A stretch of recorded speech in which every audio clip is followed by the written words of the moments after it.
So we're going to start with paint inlays today. And this has been a request from several people, so I thought I'd do a couple of different paint inlays. The first one I'm going to do, because I'm going to use a small round coaster, I got these from Amazon. They are a 12 pack unfinished coasters.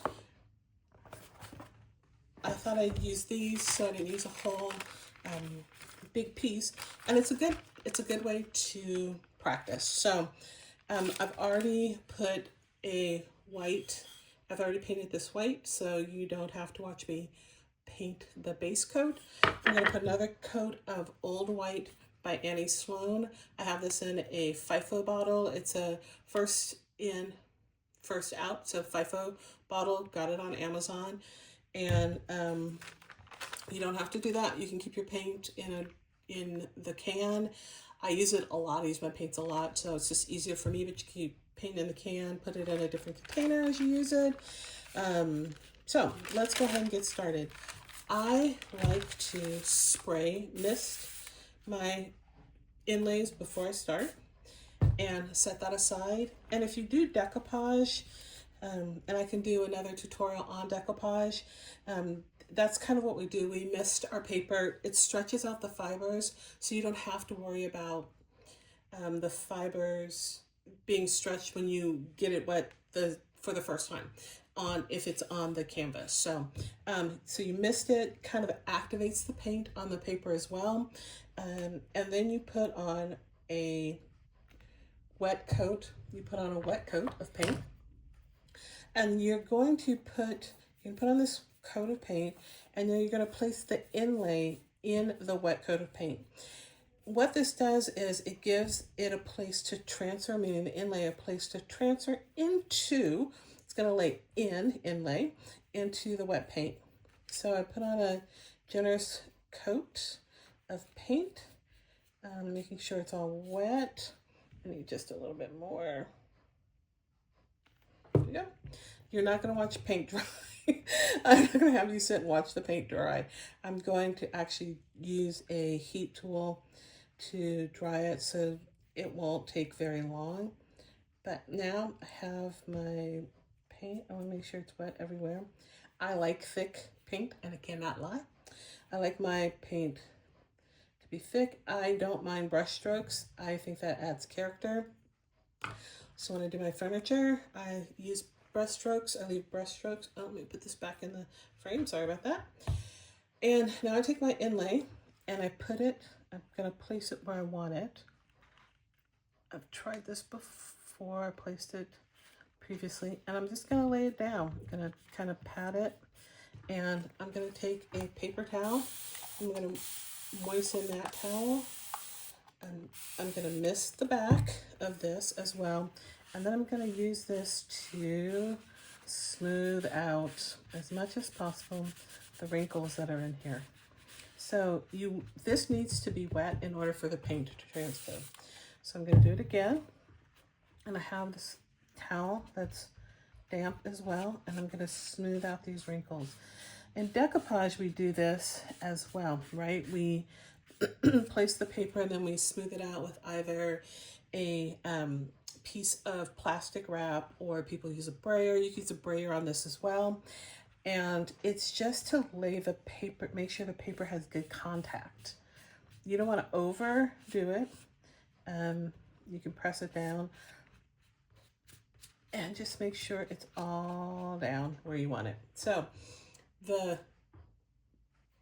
recommended way to do this is to let it dry naturally. We don't have time for that. So I use my Ranger heated craft tool, and you can get this on Amazon. It's where I got mine. It's an amazing tool. One of the reasons why you'll see a lot of artists, crafters use it is because it doesn't make a lot of noise on camera. Like, I can hear it, but I'm pretty sure you can't. So I'm just going through and drying this, and I'll make sure it's good and dry.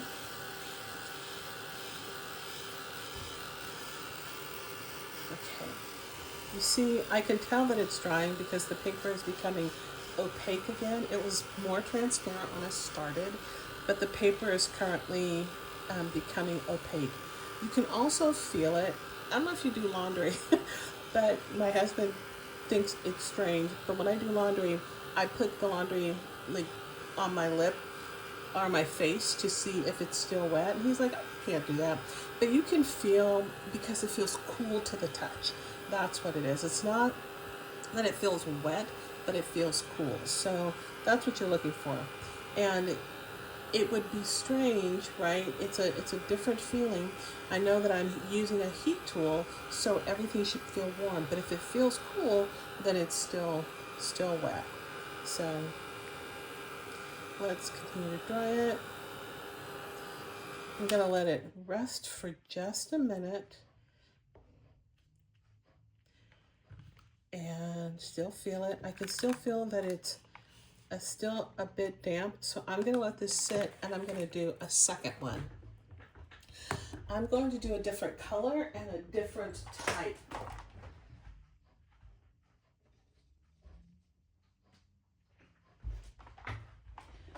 So IOD has the flowers and the birds, and they also have this one that I really like. It's this repeating pattern one. I've used this on a clock that I did. I used it on the side, and this might be the second. This is the second use of this one, so we're gonna see what that looks like. This was the first on this one. This was the first time that I'd used this sheet of paper, so I'm using the paint one time, or for the first time, and it's going to give me a really saturated look. On this one, because I've already used this, it won't be as saturated as the first one. So you'll see what I'm talking about. I'm going to use a different color. No, not do the white, because it'll give us a good, it won't contrast so much. So let's do this. Let's put the paint on. Oh, before I do that, let me mist my paper and put it to the side. Put my heat tool to the side as well. And using the same brush, it's the same color, so I'm going to just, sorry, you can't see what I'm doing, in wet paint, right?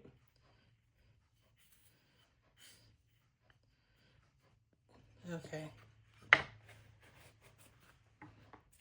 already misted this, so now let's move that. Make sure you can see what I'm doing. I'm just going to lay this in the paint. I think this time I'm going to lay it this way. It's my hands. Oop, didn't go all the way. That's okay. We'll see what it looks like. Happy accident? I think so. Then I'm going to use my wet paper towel that I actually got paint on. So let's flip it over so you can see. Mist it a little more. Mist the back of this. And that smoothing out worked a lot better because I smoothed. I think that's the word. I smoothed as I went.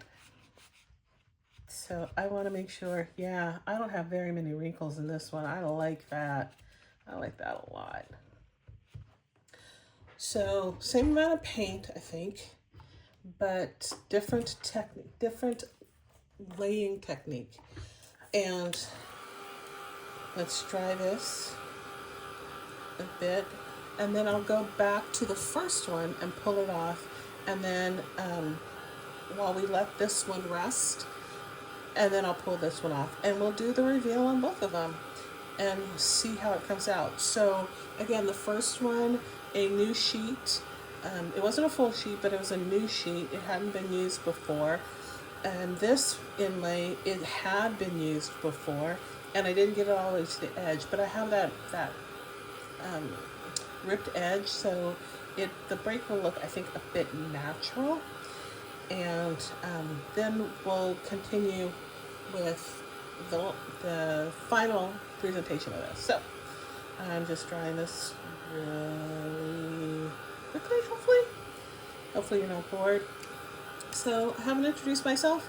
My name is Felicia, aka Flea, and I am, my company is A Gift from the Maker, and this is my first video. So welcome to my first video. I'm so glad you're here. I foresee this channel as a place where people can come who are maybe new to arts and new to crafting, new to making, and want to find out how to do things. But also, I want it to be accessible to everybody. I want people to know that you don't have to own 500 brushes, 45 brushes, 12 different inlays, that you don't have to buy all the things, that you can use things that you already have to make what you already own beautiful. So again, I'm working on inlays today, and oh, this is still, I can feel the moisture in this one, so I want to dry it some more. So I started this channel because I have done makers markets, and people will come up to me and they will say, oh, I love your stuff so much, it's so beautiful. And they say almost inevitably, I could never do what you do. And my reply is, yes, you can. And this is my way of helping people move past that barrier that they have, that they could not be as creative, or they're not as creative as someone else.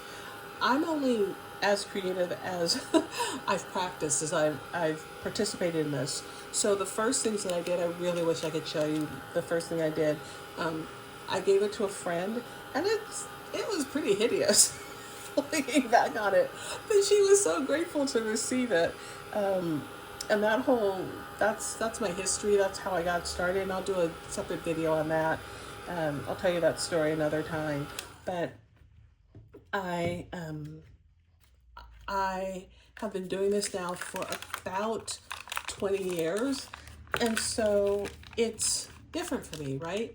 It's not different because I have more talent or I have more ability. I just have more experience. And so as we practice, as we play, as we craft, as we create, we gain that experience. And oh my gosh, I'm late.